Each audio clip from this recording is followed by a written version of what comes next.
Hey everyone, I'm Darnell and welcome to Shoemaker Art. I am so excited to bring you this video today. You could say it's a project that has been a long time in the making, but I'll get into that in a minute. First, let me tell you how I prepped this canvas and what technique that I will be doing. So this is a 10 by 20 canvas that I have painted black. I used painter's tape and taped off the top and the bottom of the canvas. I will be doing a reverse dip. So what I'm doing here is layering the colors, getting the canvas ready for the reverse dip. This painting is actually a painting that I created about 3 years ago. When I finished, I felt like it needed some more love. So I put it in the need more love pile with a few other ones. And I forgot about it until I had to move it every time I wanted to clean my studio. And each time I'd think, I need to do something with this, but what do I want to do? And I never came up with anything. Had a couple ideas, but nothing ever came together. I knew it had potential to be great instead of just good. So I finally figured out what I wanted to do with it, and I finished it. You'll see what I decided to do with it at the end. So the colors that I used here will be listed down in the description below. If you're familiar with Pirage Posse paints, you can tell that this video is from a while ago because Christina Welch's paints have the old labels on them. They are the pre-mixed bottles, and she doesn't even sell them like that anymore.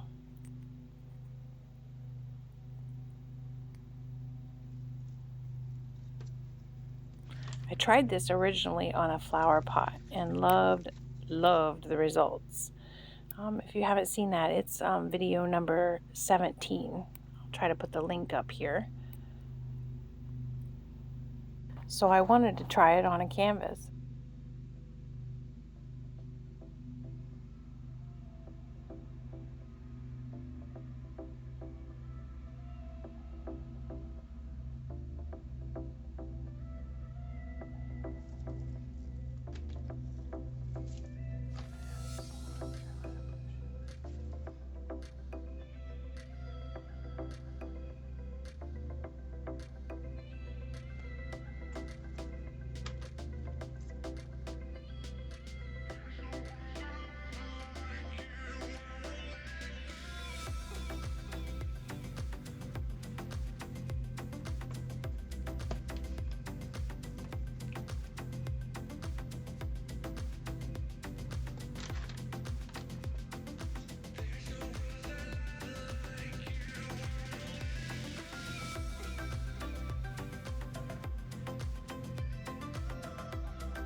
So this is parchment paper. I did use saran wrap when I did it on the flower pot. It was a little harder to control, so I thought I would try with parchment paper on this one.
So here I pull up the parchment paper, and I'm not 100% happy with the results.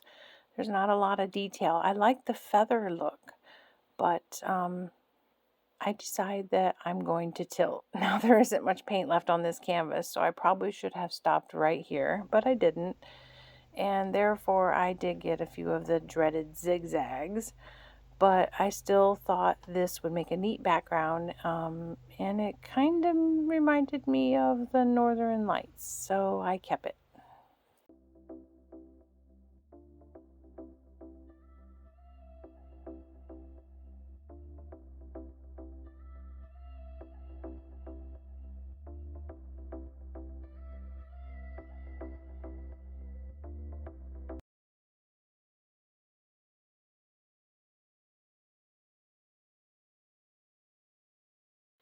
So it is 3 years later, and the paint is dry, and I have removed the painter's tape, and now I'm going to move forward with the embellishment. I decided I'm going to paint some pine trees on here, make the background like I think the background will look like Northern Lights. This is Oxide Black by Amsterdam, and originally I believe it was Anita's black, so I'm going to need to paint over all these areas that I had taped off, and so it'll match. And plus some of the paint got up underneath my tape, so I need to touch that up there too. So I'll paint that all black.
So here I'm using a fan brush for these trees. I have painted pine trees with a fan brush before, and they turned out great, but this brush is too soft. It's giving me fits. So I continue to try to make it work, but I eventually give up and move on to a different brush. When I originally painted this one, I wasn't 100% happy with it, like I said, so I painted another one. And I kind of felt about the same with that one too, so it went in the needs some love pile as well. So I decided to paint pine trees on that one as well. So at the very end I'll show you both of them side by side. They are the same colors and the same technique, really. I did use a skewer and put some swirly lines in the other one, but it does look a little different, but they are the same colors. So I'm going to speed this part up, finish up these trees, and I'll show you the finished results at the end. Enjoy.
So here we are. You guys, look at those trees.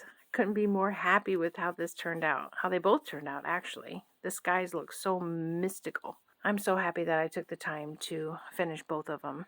So I want to thank you for watching. I appreciate all of you. Have a great day.